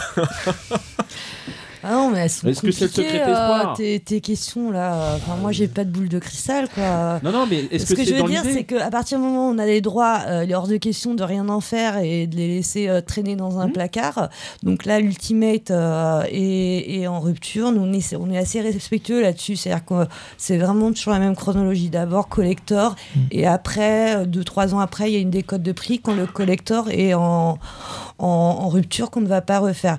Donc Gurren Lagann, c'est pour ça qu'on a décidé de faire une version intégrale plus accessible au niveau des prix, en se disant que peut-être les gens qui n'étaient pas intéressés par le collector quand même c'est une version Blu-ray, voilà. Et puis après c'est quand même aussi un petit peu un devoir patrimonial, parce que c'est ça moi c'est pour ça que je disais que le physique ça a quand même une valeur refuge, c'est qu'avec la dématérialisation de tout, t'as comme aussi les œuvres disparaissent beaucoup plus vite, quoi. Elles sont noyées et moi effectivement c'est un peu mon cas pour Gurren Lagann. C'est une série que j'affectionne tout particulièrement, et moi effectivement j'ai une version collector de Gurren Lagann mais qui était chez Biz, celle avec le boîtier qui s'ouvre avec Gurren qui s'ouvre, et c'est en fait le boîtier c'est le mecha, et dedans moi j'ai la version collector et j'ai envie d'avoir la version Blu-ray, et du coup je me disais je vais pas racheter une collector, mais si un jour elle ressort dans un boîtier quelconque, je pourrais me la prendre, faire un upgrade de ta collection. Voilà, et du coup quand j'ai vu l'annonce j'ai fait enfin. Voilà, c'est vrai que. Vous voyez, c'est le genre de personne dont je parlais. Pourquoi tu me pointes du doigt comme ça? Parce que t'es la personne. D'accord. Et pour une question technique, quelle est votre procédure de remasterisation sur les séries ou les films anciens? Vous servez directement des masters japonais, ou vous faites bien la restauration du master vous-même? Là, on parle de quel Alors c'est moi qui posais la question parce que je suis intermittent du spectacle branché Tecos, donc je parlais par exemple de vos quand on voit le Blu-ray de moi c'était Ghost in the Shell, j'avais pensé, je trouvais que la remasterisation était très belle, et du coup ma question c'était est-ce que vous l'avez fait faire vous-même par des équipes en France, ou est-ce que c'était voilà, c'est un remasterisé, c'est la question. Ouais. Et c'est souvent comme ça, ou est-ce que vous pouvez avoir à disposition, est-ce que les Japonais déjà ils remasterisent beaucoup, et si oui, est-ce que vous avez quand même accès au master? Ils remasterisent, pour parler de Ghost in the Shell, en ce moment ils sont en train de faire une version 4K. Ouais, d'accord. Donc moi aussi ils restaurent pas, ils upgrade. Bon, on est bien. Je suis assez impatient de voir quel sera le résultat, comment ils l'auront fait eux de leur côté. Et sûrement, ils avaient peut-être sûrement du matériel de base de meilleure qualité que le nôtre. Donc j'attends de voir. Pour ce qui est de Ghost in the Shell, toujours pour en revenir, on l'a fait faire en France. Donc il y a deux aspects, il y a la vidéo et le son. Les deux sont pris en charge par deux labos différents, un labo spécialisé son, un labo spécialisé image, et donc ça marche comme en fait par aller-retour, donc en quelque sorte, donc il y a des pros qui se chargent du matériel, qui font leur correctif, qui appliquent leur patch, ils améliorent le piqué, etc., ils enlèvent le grain, etc., et ça fait par aller-retour, donc ils nous envoient des propals, et puis après on dit on irait plus sur sa version A, B ou C, mais en restant plus proche du A peut-être, enfin voilà, c'est comme ça que nous on fonctionne. Après, nous on n'a pas les mains directement dans les tuyaux. Mais voilà, on travaille, c'est fait en France en tout cas. Mais la source, en l'occurrence, pour Ghost in the Shell, c'était une HDCam SR qui a été envoyée depuis le Japon aux États-Unis, puisque les ayants droit de Ghost in the Shell sont américains. C'est Stars qui a été racheté ensuite par Lionsgate. Au moment où on était en train de discuter, de travailler avec eux, donc leur rachat est arrivé à un moment où c'était assez crucial et c'était assez douloureux, parce que d'un coup les contacts ils changeaient, les adresses mail changeaient, où ils étaient en train de déménager leur bureau, mais bref, on a quand même réussi à s'en sortir, donc ils nous l'ont digitalisé une nouvelle fois. Et donc quand on a reçu ce fichier, nous on avait déjà j'avais déjà acheté la version Blu-ray japonaise, anglaise, italienne aussi, ouais. Et pour donc, faire des comparaisons, parce que du coup, pour les auditeurs qui s'y connaissent pas trop en technique, c'est pas magique quand on veut upgrader, comme on disait, par exemple un film que vous avez vu en cassette ou en DVD, il faut repartir souvent d'une copie. Alors par exemple dans le cas de Ghost in the Shell, en général pour un film on repart d'une copie cinéma si on peut, une copie pellicule qu'on va passer dans les machines, puis ensuite il y a un système d'encodage qui est différent d'une personne à l'autre, parce que ce sont des... C'est pas juste appuyer sur un bouton et la machine fait le travail, c'est un peu plus complexe que ça, il faut réfléchir en termes de calcul pour que la définition de l'image soit la plus belle, sans que ça soit trop lourd pour que ça rentre dans le Blu-ray, parce que tout ça c'est une question de données et de chiffres, donc ça demande plein de questions, et ça demande aussi une question sur des fois le réétalonnage des couleurs, parce que les couleurs ont pu baisser en piqué, vraiment la colorimétrie peut être plus basse, donc il faut réétalonner ça. Alors du coup d'ailleurs aussi pour Ghost in the Shell, est-ce que vous avez dû refaire un étalonnage? Il y a eu plusieurs allers-retours. Pour l'étalonnage des couleurs, c'était plus sur... c'était pas tant sur les couleurs, c'était plus sur le grainage à l'image, et c'est surtout sur ce paramètre-là qui, en fait, je pense que les personnes dans le labo, ils avaient plutôt bien fait leur travail, du coup, ils n'ont pas trop eu à discuter. C'était une très belle édition, je l'ai trouvé perso. J'avais l'impression que le film datait de cette année, quoi, quand on le voyait, donc visuellement, ça claquait un peu. Et c'est toujours aussi... facile ce genre de procédé. Par exemple, je pensais tous vos coffrets nostalgie. Ça n'a pas été facile du tout, c'est de Shell. Ça a pris quasiment 6 mois pour un film. Mais ça me semble court des fois par rapport à certains projets où ça peut durer 2 ans de remasterisation, donc c'est pour ça. Mais quand il en parle, j'ai l'impression que ça a quand même... Parce que c'est maintenant c'est loin. Et maintenant je peux vivre à nouveau. Le trauma est passé. Il faut avoir des PTSD partout là. Non mais par exemple une série, vous avez 4 Size, vous avez fait des Blu-ray, donc vous proposez pas qu'une version DVD regradée en 1080, je pense. Il y a un peu plus, il y a un peu de travail derrière. La nostalgie par contre là, et notamment sur le catalogue qu'on appelle TMS, donc Lady Oscar, Cobra, Cat Size, L'île au trésor, c'est eux au Japon qu'on fait de même la remasterisation, qui est quand même relativement à mon niveau, bien faite. Tout comme pour Jinro aussi au passage, qui est une version donc il y a vraiment que Ghost in the Shell, c'est un peu l'exception culturelle, c'est vraiment une remasterisation 100% française. Ouais, c'est ça. D'accord, bravo en tout cas. Vous avez des séries assez cultes de par le catalogue Nostalgie. Vous avez des films d'animation aussi. On parlait de Ghost in the Shell. Du coup, si vous deviez résumer votre catalogue à quelqu'un qui veut découvrir ou qui est déjà fan d'animation, comment vous le présenteriez? C'est le catalogue. Alors ça c'est un beau résumé pour tous les chibi chubby kun qui nous écoutent. Enfin, moi je vais pas le contredire, hein, on part de Yuasa à Gundam, Gurren Lagann, donc il vous manque quelques trucs pour être les meilleurs, il vous manque quelques produits, moi je trouve, mais on s'en rapproche, hein. C'est vrai qu'avec notre catalogue, on peut s'adresser à peu près tous les profils de personnes. Il y a du très jeune âge avec Lou, par exemple. Après, United Short ou Mind Game pour les gens un peu plus adultes qui cherchent du fun, et puis du truc plus sérieux comme Ghost in the Shell ou du très bon entertainment avec l'Attaque des Titans. Peut-être plus du otak avec SAO. Kill la Kill. Ouais. Je dis en fait c'était pas vraiment une blague, je pense 50% du choix se fait sur la qualité d'animation et la réputation du studio, quoi. Et dans notre catalogue, on a quand même quasiment que des studios très renommés, que ce soit WIT, que ce soit Pierrot, Comics Wave. C'est vraiment ça, disons, la première chose qu'on étudie. Parce qu'à partir du moment où c'est quali, quel que soit le public, si c'est familial ou adulte, il y a de fortes chances que ça plaise. Après, on peut pas tout maîtriser. Hein. Parfois, l'histoire, elle est... il n'y a pas d'histoire, mais c'est beau. Hein. Ça arrive, souvent d'ailleurs, dans l'animation japonaise. Mais voilà, c'est quand même la principauté. Nous, on travaille l'animation. Il faut que l'animation, elle soit top, quoi. Vous n'avez pas Osomatsu-san.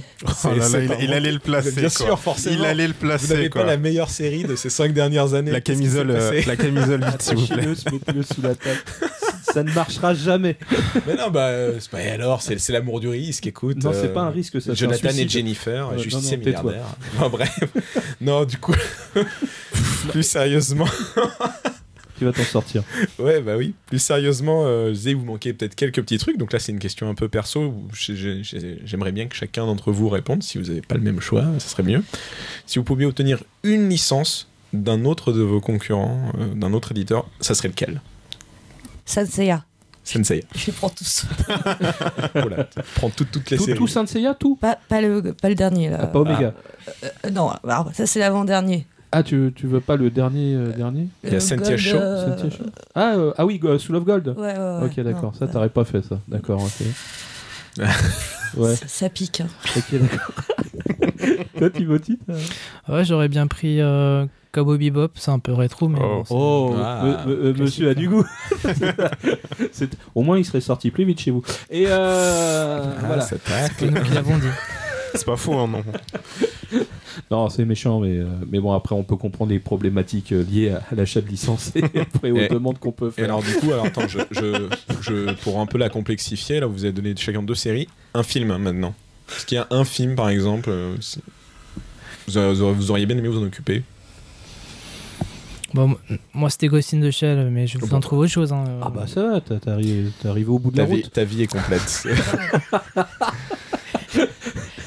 y est. Ah, Sylvie. C'est un peu compliqué parce que comme avant à Kazé, je me suis occupée d'autres films, tu vois. Tu les as fait. Moi, en tant que personne humaine, je les ai faits. Je suis très contente. Mais maintenant, c'est l'ennemi, Kazé. Alors maintenant, on s'en fout. Faut les tuer. Alors, c'est qui? Mais non, faut pas dire ça. Non, faut pas dire ça. Non, on dit pas ça en plus, c'est pas vrai.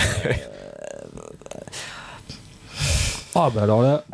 Autant Senseiya, c'était rapide. Le film de Senseiya en 3D? Non, celui-là, j'aurais pas pris. Thunder, la bonne question de merde. Là, c'est du surpiquage, là. Non, un voilà, film... J'ai aimé Masque de mort en slip. Les Bollywood de Masque de mort. Mais c'est des parties pris, hein, mine de rien. Lui aussi, il a des parties pris. Si, mon plus grand regret, voilà, c'est tous les films de Satoshi Kon. Alors bravo, tu gagnes mon respect. J'attendais que l'un de vous deux le dise. C'était ça, ma question était piégeante juste pour ça. Je me disais lequel me sortira le dieu. Donc c'est bon. Tu parlais de Soda hein? Non, Satoshi Kon. Ah, ok. Voilà. Dieu parmi les dieux. Voilà, on est d'accord. Du coup, question assez similaire. Est-ce que vous avez chacun un titre qui n'a pour vous pas rencontré le succès qu'il aurait dû recevoir? Auprès du public. Auprès du public, oui, pardon. Oui. Le regret. Your Name, ça aurait pu faire un peu plus, je pense.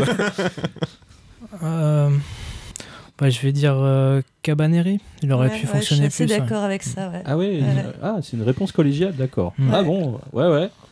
Ouais, en plus, ce qui est assez étonnant, c'est que, entre guillemets, en termes de visuel, on s'est dit ça va fonctionner comme l'attaque des Titans, parce que, bon, on peut pas se cacher quand même que les couves.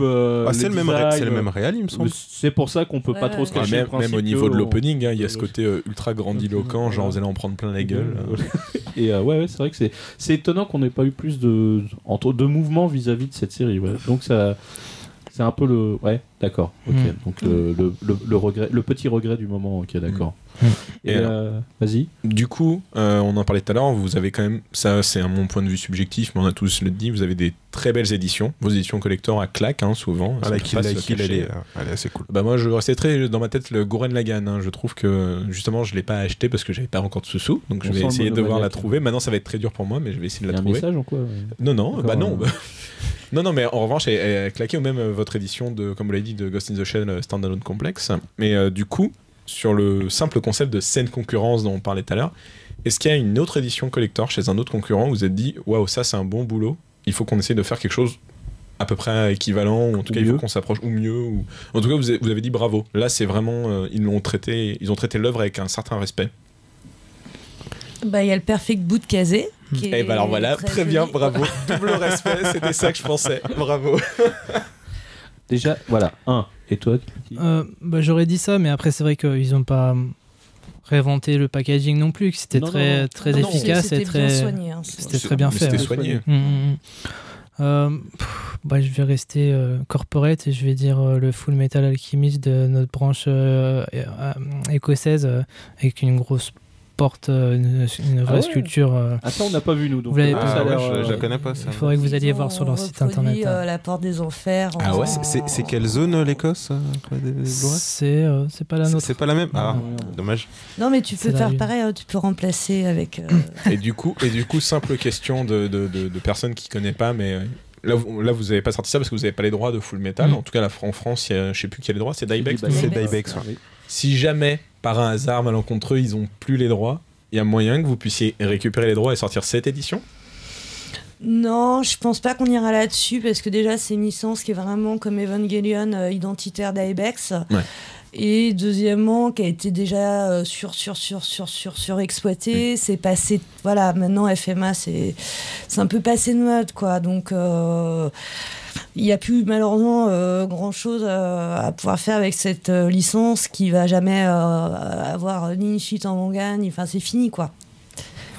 Bah oui, non, très bien. Mais de toute façon, t'as parlé de Perfect Blue, donc tout est bien pour moi. Bon, la fin est finie pour moi. Il y a des éditeurs qui sont vraiment marqués par leur série, donc après c'est dur d'en sortir et de dire nous on le fait aussi. Ah oui, mais c'est pas chez vous, c'est chez les autres. Voilà, c'est comme tu retires le dos de Kazé, c'est compliqué. T'as aucune légitimité à le faire, quoi. Ah ouais, mais est-ce que le public il est au courant de ça des fois? Parce que et je pense que les vieux de la vieille, les vrais passionnés, oui, mais il y a beaucoup de gens et ils s'en foutent que ce soit Tartampion ou Bidule qui. Moi, FMA, je l'ai toujours associé au. Tu sais, je vois FMA, je vois le logo d'Ibex. Mais toi, t'es pas le public, toi. Bah si, je suis un public. Mais non, toi, t'es pas le public, mec. Taisez-vous, vous êtes pas le public. Et donc, d'ailleurs, ils vous écoutent. T'es pas le grand public, je veux dire. Tu vois, Your Name, je pense que beaucoup de gens savent. Ils ont vu le logo d'Eurozoom, par exemple. Je pense que plein de gens assimilent Your Name à Eurozoom plus qu'à Tanim, alors que peut-être, tu vois, enfin, c'est ça, c'est des questions de. Le grand public, il se rend pas compte. C'est beau. Moi, j'ai une dernière question, parce que, l'air de rien, on avance dans le temps. Elle est vague, mais quels sont, pas vos projets, mais vos envies pour le futur parce que sans révéler, toujours rester ouvert, ça je me doute, continuez, mais est-ce qu'on peut s'attendre à plus de films en salle, pas forcément plus, mais ou au moins la même quantité, qualitativement parlant? Vous avez comment vous voyez tout ça, parce que ça fait déjà 4 ans bon, ça fait pas 11 ans comme certaines sociétés que je connais personnellement, que je gère moi-même, mais comment vous voyez un peu le marché vidéo, DVD, Blu-ray, les plateformes, tout ça, comment Atanim va essayer de vivre au milieu de ce banc de requins et essayer de faire son chemin, comme dirait l'autre? Bah déjà, le futur, il s'appelle Mirai no Mirai, tu vois.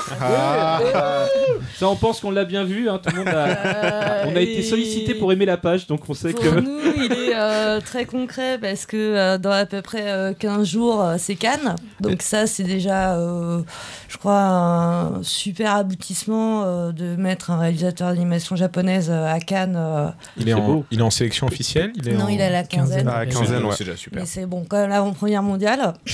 Donc ouais, nous on a un peu la pression là surtout. Surtout en général. Ouais. Du coup, en avant-première mondiale, parce que moi j'étais à l'avant-première mondiale aussi de Ame Yuki de Osoda, Ouais. et il m'avait dit qu'il reviendrait en France. Il n'est pas revenu. Est-ce qu'il va revenir? Il va revenir pour mais Mirai? il l'a pas dit, c'est tout. D'accord. Parce que moi je lui ai demandé, il m'a dit qu'il allait revenir. Il n'est pas revenu pour Le Garçon et la Bête. Quand t'es à la quinzaine de Cannes, t'es forcément obligé de représenter ton film. D'accord. Bon, faut que j'aille à Cannes, quoi. Du coup, voilà. mais je me demande comment tu vas rentrer parce que c'est un peu sur un vide, les gars. C'est pas grave. Briser ses rêves, briser ses rêves. Non, si, c'est sur un vide. Il faut qu'il s'accrédite en presse. Après, je sais pas si elle va passer l'accréditation, quoi. Non, mais t'as vu la tronche. Et Attends, du coup, vous parlez de Mirai no Mirai, le nouveau Osoda, mais vous l'avez déjà vu? Oui. Oui. Enfin, en moitié. Oula. Alors, en moitié. sans rien spoiler, est-ce que tu sens que ça va être encore plus ouf que tout ce qu'il a fait avant? Est-ce que ça va être question... c'est un peu question bâtard que je fais. Si tu dis non, les gens font on va pas l'acheter. C'est compliqué parce que tu vois, Osoda il fait que des films sur sa vie en fait. Donc là où c'est biaisé, c'est que bon bah nous enfin on a suivi un peu le projet, c'est déjà ouvert à nous. Donc mais c'est un peu comme d'ailleurs pour Shinkai. Moi j'ai de plus en plus de mal à prendre du recul parce qu'à un moment tout se mélange entre ce que tu connais personnellement du réalisateur, ce qu'il a dit en interview, sa vision artistique. Donc et eux c'est vraiment des réalisateurs qui sont sur une même lignée artistique, tu vois. Il y a toujours une très très forte continuité. Donc en tout cas c'est un film à mon avis qui va être très intimiste, voilà. Donc ça va y avoir ça va peut-être être presque nouveau par rapport à ça, tellement il y aura une sorte d'intimité à tout niveau d'histoire. Et effectivement qui va apporter beaucoup d'émotions. Ça va pas être la même émotion qu'Enfant Loup, mais ça va, je pense, quand même aussi replonger énormément de gens dans leur petite enfance, quoi. Donc t'es en train de me dire, vu que c'est personnel, que sa mère était un loup et qu'il a grandi avec un ours, c'est ça? Et qu'il voyage dans le temps. Il voyage dans le temps, son adolescence, il s'est battu contre une IA, il a eu une vie formidable. Et qui dressait des petits monstres numériques. Oui, c'est vrai. non, mais ça va encore être un film à émotion. C'est-à-dire que tu vas sortir de là-dedans, tu faudra que tu as une boîte de mouchoirs tellement tu morphes de partout, quoi. Ça va être horrible. Ouais, ou pas forcément. Non. Ou peut-être ça va t'apporter une autre façon de voir les choses dans ta famille ou ta fratrie, plus en mode rapport humain, peut-être un peu plus de recul. Enfin, c'est ce que moi je pense. Ouais. J'ai pas Ça vu, va être mais une douce émotion. C'est joli. C'est très joli. Et alors du coup, dernière toute petite question. Bien sûr, vous n'êtes pas obligé de répondre. Peut-être vous pouvez maintenant. Est-ce qu'on a enfin une date de sortie officielle en France pour les cinémas français du film. Ah non. Même pas, non. Même pas, non. T'as essayé, hein? Bah, j'essaye. Vous êtes rigolo, le film est même pas fini, on devrait déjà avoir une date. Non, quoi. mais lui, il est pas drôle. fini, il passe Nous, à on n'est Cannes. pas drôle. Lui, il est drôle. Il pose des questions stupides. Donc, c'est pas la stupide. date, elle sera voilà, elle va se décider. Il n'y a pas que nous, avec Waybunch qui est le distributeur, aussi en fonction des plannings de Osoda, parce qu'on aimerait bien qu'ils reviennent en France à bien nouveau sûr. pour la promotion. En fonction de la concurrence. Enfin, voilà, aujourd'hui, c'est beaucoup trop tôt. On n'est même pas au mois de bien mai. On veut vraiment prendre le temps de travailler en finesse le film et de permettre à Osoda d'avoir plutôt un score proche d'un Miyazaki que... Mais carrément, bien sûr. Ma question n'était pas idiote, c'était pour que les gens qui allaient voir de quoi on allait parler ne marquent dans les commentaires. Et il sort quand le film? Là, on a eu la réponse. Ouais, exact. mais, Voilà. là, on a parlé de. Là, tout de suite, maintenant, c'est Cannes le futur, mais. Je sais pas, entre guillemets, votre association, votre partenariat avec Crunchy pour la sortie physique de leur diffusion, est-ce que ça va... Vous allez aller sur le format Blu-ray? Parce qu'actuellement, on n'a que du DVD. Est-ce que c'est prévu? Je pose la question. Est-ce que si c'est un secret de fabrication, on pouvait faire genre... Non. Non, parce qu'il y a des séries chez eux qui mériteraient du Blu-ray. Et, Vas-y, à ton avis. Non, moi je dis rien. Moi, si tu l'as dit, dis des séries alors. Osamatsu-san. Oh là là. Elle est où la camisole? Arrêtez-le. Non, mais par exemple, chez Crunchyroll, on a pu découvrir 2 autres saisons qui ne sont pas chez le premier éditeur, que sont... Non, mais... Non, pas Food Wars. Non, parce qu'il y a le 3e plat qui est sorti, et voilà, et donc c'est pas chez même éditeur de diffusion à la base. Mais il avait sorti en DVD, en Blu-ray aussi. Oui, mais la diffusion, elle est pas chez ADN maintenant, elle est chez Crunchyroll pour les 2 autres saisons, quoi, tu vois, donc c'est embêtant d'avoir qu'une moitié de série. Donc il y a ça, et puis... il y a Jojo aussi. Il y a les Jojo aussi. Jojo, ça cartonne, et ça a eu droit à une sortie, mais pas ouf. Je sais pas si ça... Voilà, moi, je me rappelle Casé, ça aussi. Ah ouais, moi je me rappelle d'une Casé, première Jojo. édition, c'était l'aventure bizarre des Jojo avec le titre traduit en français. En fait, je me base toujours sur le... C'était pas Casé, ça. Ça, c'était Universal. Ouais, c'était Universal. Les aventures étranges de Jojo. Oh là là. C'est bien dégueulasse le truc. Là, tu fais la grosse blague. Et bah là, il va au bar, il prend un martini, mais il a un pastis, il comprend pas. Ah, il est bizarre, Jojo, quand même. C'était bizarre. C'était immonde.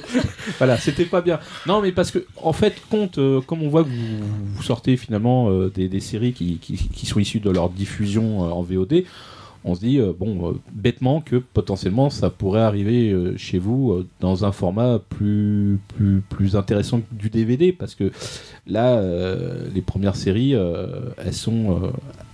elles sont pas mauvaises du tout, au contraire, mais est-ce qu'elles ont vraiment une aura assez puissante pour attirer un public là-dessus? Donc des fois, le Blu-ray, les gens, tiens, ça sort en Blu-ray, c'est plus patate, quoi. Alors, est-ce que c'est faisable? Est-ce que c'est le genre de choses qu'on pourrait voir dans le futur? Du Blu-ray. Et je dis du Blu-ray, je ne demande pas le titre. Est-ce qu'on pourrait voir du Blu-ray dans le futur? Alors, on pourrait voir du Blu-ray dans le futur, ouais, c'est envisageable. Ouais. Avec des séries qui sont beaucoup plus porteuses, je veux dire. Déjà, on a annoncé des séries là en Blu-ray. Ah bon? Oui, Roca en Blu-ray, ouais, notamment. D'accord. Ah bah je l'ai pas vu, celle-là, j'en suis désolé. Je crois, mais ouais, il me semble, oui. Ah mais non, mais moi je l'ai peut-être loupé l'annonce. Non, Roca en Blu-ray, on a sorti Garakoa aussi en Blu-ray.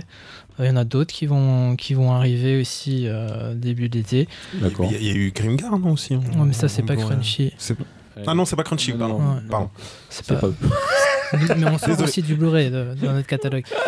Mais oui, non, on entend souvent des remontrances ou des conseils fortement appuyés pour les sorties qu'on a déjà sorties en DVD, le faire en Blu-ray. On les entend, hein, on n'est pas sourd à ça.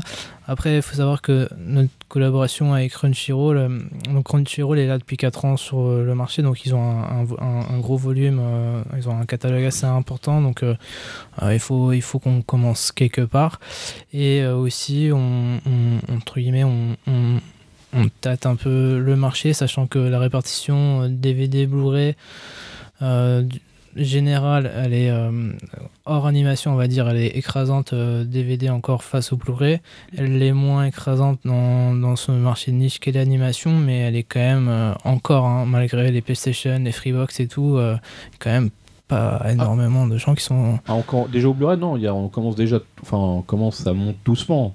Ouais, ça fait longtemps que c'est doucement, mais c'est vrai que sur le film, c'est clair, hein, même dans notre catalogue, c'est 70% DVD, 30% Blu-ray. Sur les grosses séries, en gros, plus c'est démocratique, dont des trucs comme Tokyo Ghoul, SAO ou Attaque des Titans, on va quand même avoir 60%, ça va être le DVD et 40% le Blu-ray. C'est vrai que quand on est sur des choses plus de niche, on peut tomber à du 50-50. Le vrai problème, c'est les quantités après. Produire un Blu-ray, ça coûte beaucoup plus cher qu'un DVD, quoi. Oui. Ah, mais la qualité, elle est mieux aussi. Hein. Moi, mais si on le répercutait sur les prix, ça ferait des prix à 70 €. Mais et ça, là, de toute façon, c'est pas votre faute. Hein. C'est la faute au concept même du Blu-ray qui a jamais été bien expliqué aux gens quand c'est arrivé en France. Du coup, ça a pas bien pris. Et moi, j'en suis le premier désolé parce que j'adore le Blu-ray. Maintenant, je m'intéresse au Blu-ray 4K en termes de fan d'image, d'avoir une définition d'image la plus intéressante possible. Et je suis toujours un peu triste de voir qu'effectivement, même on va n'importe quelle une Fnac ou quoi, c'est effectivement 60% du rayon, c'est même 80% du rayon, c'est du DVD. Et il y a souvent des petits rayons de Blu-ray. Après, le Blu-ray, le DVD coûte moins cher, donc aussi ça, c'est plus facile mais si t'avais mieux fait, si t'avais mieux fait la passation de base, là, si on rentre, ça pue vraiment du manga et on va pas. C'est un là-dessus, mais quand le Blu-ray est sorti, si t'avais extrêmement bien expliqué aux gens de façon plus claire et plus simple, les gens seraient tous passés tranquillement en 2-3 ans au Blu-ray, et le DVD c'est oublié. Le DVD pour moi c'est un poids dans dans la technologie, ça freine tout le monde et les gens restent bloqués sur le DVD. Parce que maintenant, un DVD, ça coûte 10 balles, un lecteur DVD, tout le Freebox en a. Ton PC, il en a un. Donc voilà, mais bon. Et donc on était sur les partenariats, tout ça, et sur les events, style Grand Rex, est-ce que vous allez encore proposer type de soirée comme Gundam ou dans l'idée de faire des rétrospectives ça vous parle sur l'année Et je dis que sur l'année, vous voyez, je suis pas méchant, je vais pas sur 2019, tranquille. Bon, on n'a pas de quoi vous donner rendez-vous immédiatement. On a Gundam immédiatement, enfin le 4 mai, mais au-delà, on aura d'autres soirées à vous proposer, soit tout seul à Tanim, soit avec des partenaires Wakanim ou Crunchyroll ou autres encore. Mais on aura d'autres choses à vous proposer, ça c'est sûr. D'accord. Ouais, ça c'est sûr. Ok, donc on se retrouvera pour un Love Anime Paris à un moment donné, quoi qu'il arrive. Plusieurs fois même. Plusieurs fois, ouais. D'accord, ok, donc ça va. Même si c'est pas toutes les semaines, il y aura des rendez-vous sur l'année. Oui, parce que c'est tous les mois du coup. Voilà, faut pouvoir les faire. Donc je peux encore espérer un marathon au sommet de Susara. Putain, alors, j'arrête. Je vais casser les jambes après. Mais bon. Et ben l'air de rien, on a presque fait 1h30 en faisant un peu cette récap sur 4 ans, même en ayant fait des digressions, en ayant un peu ramené le sujet en avant. On voit que Tanim a plein de choses à nous proposer, que le catalogue il va être encore exponentiel, qu'on va avoir plein de choses à voir au cinéma et pas que au cinéma, on pourra les revoir aussi à la maison en très bonne qualité, que ce soit en DVD ou en Blu-ray. Je tiens à remercier Sylvie d'être venue. Merci, ouais. Merci de l'invitation, on l'a fait. Ah bah oui, on l'a fait, on y est arrivé. Voilà. Merci aussi d'avoir participé avec nous. Avec plaisir. Merci à vous. Merci. Ah ouais, vous, je parle pas. Et voilà, ça c'est bien. Et je tiens aussi déjà on va remercier nos partenaires que sont Manga Mag, le site de l'information et de l'animation et du manga et tutti quanti les informations qu'elles sont bien de les lire sur leur site. La librairie Ayaku Shop qui est moi-même, que je me reçois moi-même ici pour faire l'émission, qu'elle est bien de l'écouter après. Et puis Tanim, on se donne rendez-vous dans 4 ans. Mais il m'oublie à chaque fois. Tu l'oublies à chaque fois. Toi, ton truc. Gentillesse. Non mais vas-y, fais ton truc parce que l'instant promo c'est maintenant. Et donc on remercie notre partenaire, Les Images Dérisoires. Il est partenaire lui.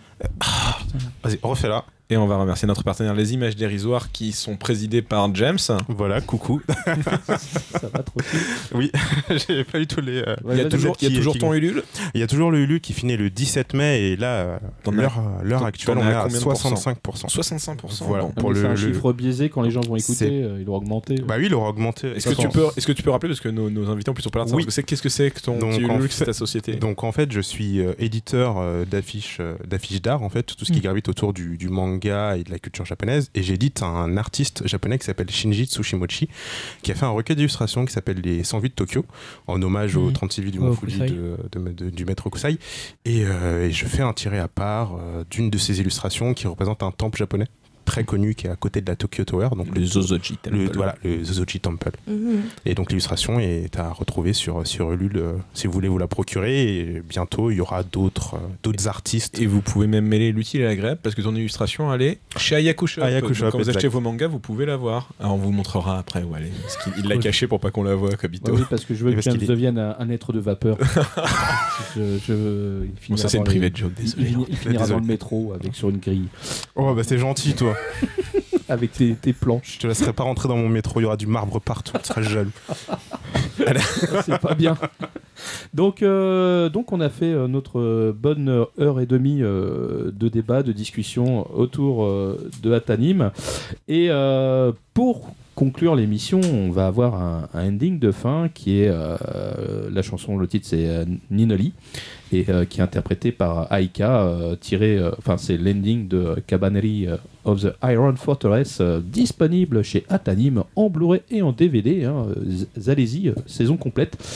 Et donc vous l'écouterez sur notre version podcast sur notre site et aussi sur nos différentes plateformes, sauf YouTube qui nous jartera si jamais nous osons mettre secondes de musique. Donc si vous voulez l'intégrale avec la chanson qui va bien, vous nous retrouvez sur notre plateforme habituelle, sauf YouTube, juste pour écouter le podcast. Et puis à la fin, vous mettez votre zig chez vous dans vos oreilles, mais nous, c'est pas nous qui allons la diffuser. Donc on vous aime, on vous kiffe, et puis on se retrouve pour de prochaines émissions aussi intéressantes et aussi complètes. Et ça sera le mois prochain. Salut à tous, bye bye, à la bonne prochaine. soirée, Ciao, salut.